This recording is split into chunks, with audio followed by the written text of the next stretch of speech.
It was 1976, and the United States was celebrating its bicentennial. Disco was rearing its glittery head, and the Carpenters were reassessing their career. Though their 1976 album, A Kind of Hush, had sold well, the group didn't feel that it was their best work. Fatigue from endless touring and personal appearances had seeped into the recording process. The brother and sister decided that they needed a new direction, and that direction was television. It would keep them in touch with their fans and off the road for a while. Their first national television special aired on December 8, 1976. Bum came up to you. Said he hadn't had a bite in days, so I bit him. The show was a hit, ranking number 6 in the ratings, and they went on to host several more specials. These programs allowed Karen to show off her talents as a comedian. I put on my angel gown and oh, give Mama laugh. And they gave Richard a chance to highlight his musical roots. Here, the group performs a Spike Jones-influenced version of their first hit, Close to You.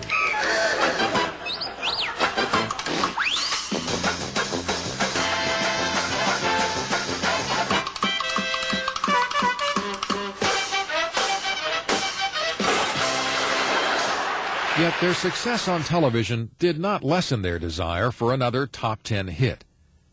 The pressure was especially great on Richard as the group's producer. Few fans knew of Richard's behind-the-scenes role. The public saw him as Karen's boring brother. At one public appearance, Richard was introduced as the piano player for the Carpenters. Eventually, the pressures of keeping the group's career moving and his own ego satisfied became too much for Richard. In the early 70s, he had begun taking one prescription sleeping pill a night to help him relax. By the late 70s, he had become dependent on the pills. Then, one night in Las Vegas in 1978, Richard reached his breaking point. He simply could no longer go on with the show. Richard now made a startling decision. He canceled the rest of the group's 2-week engagement. Everyone, including Richard, assumed it was only a temporary break from the concert grind. But it would be the last time the band would play together live.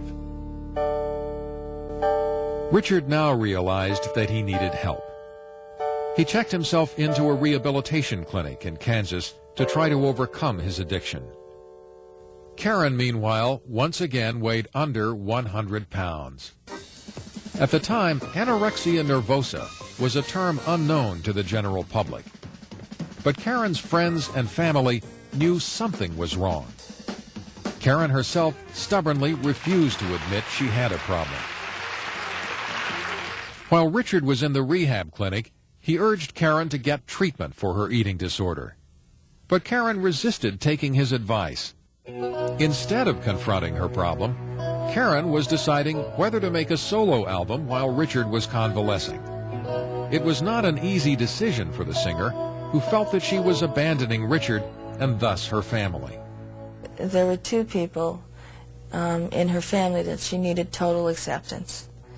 One was Richard, and 2 was her mother. And it was very confusing for her because she thought she was doing all the right things that everybody wanted her to do. And no matter what she did, it wasn't good enough, you know.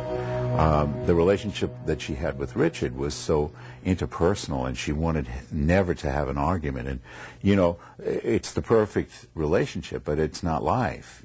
The Carpenters had always been a close-knit family. In some ways, that closeness prevented Karen and Richard from pursuing their own lives as adults. In fact, it wasn't until they were in their mid-20s that they finally moved out of their parents' house. And even then, their mother, Agnes, wanted them to remain at home. I think they tried it 2 or 3 times before they actually ever did move out of their family home, but then they ended up living 3 blocks away. I think it's a natural function for people to break away from our families and have to go back, you know? And I think because of the way things worked out, they didn't have a chance to go through that developmental stage. It all kind of stayed welded together. Though Karen was anxious about working outside the family circle, she resolved to go ahead with her solo album anyway. A&M arranged for her to work in New York with veteran producer Phil Ramone. The two decided that it was time for Karen to break away from her virginal Carpenters image. The album would include more sexually explicit songs like Making Love in the Afternoon.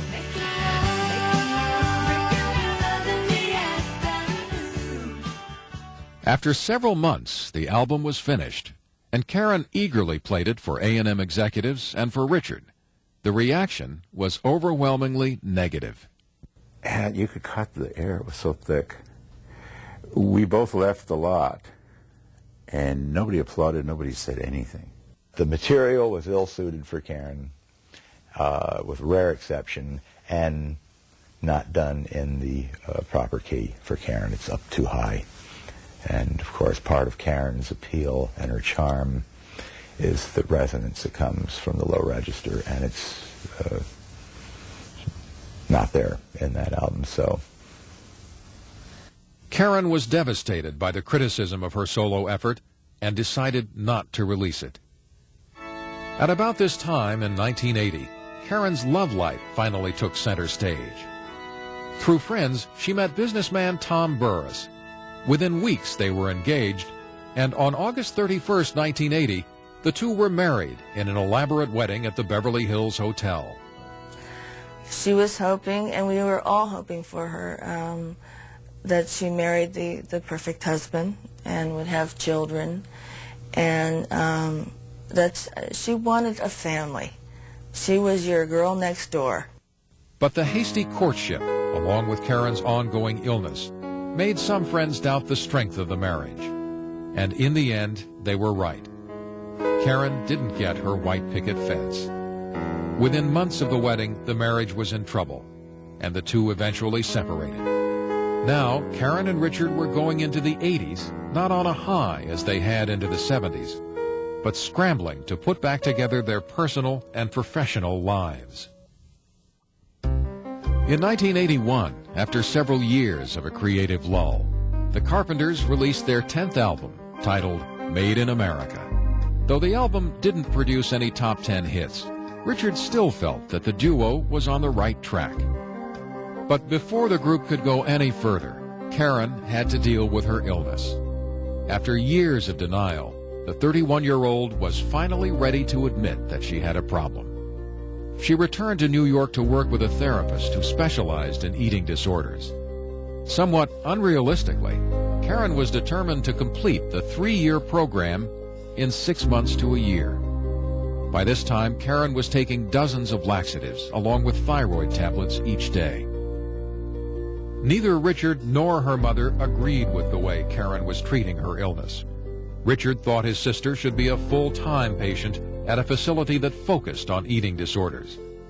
As for Agnes, she never believed in going outside the family for help. You know, if you have a problem, you work it out. You don't go to a therapist. You know, I mean, that whole thing about the taboo about being nuts versus, I just need a little direction here. I want to clarify things. Despite her family's disapproval, Karen continued her therapy in New York. My stomach just sank when I met her on the street, and I put my hands on her arms and gave her a kiss. There was just nothing there. So you knew that she wasn't getting any better. But the voice and the person who came out was still that same enthusiasm. She never lost that.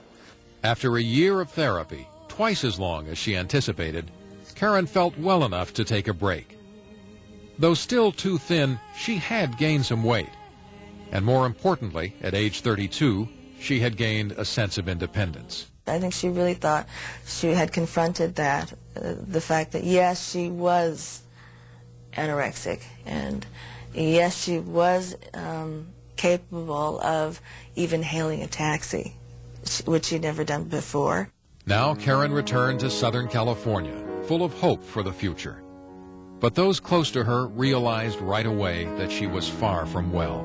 But see, by that point in time, I could see in her eyes. I just knew she wasn't right.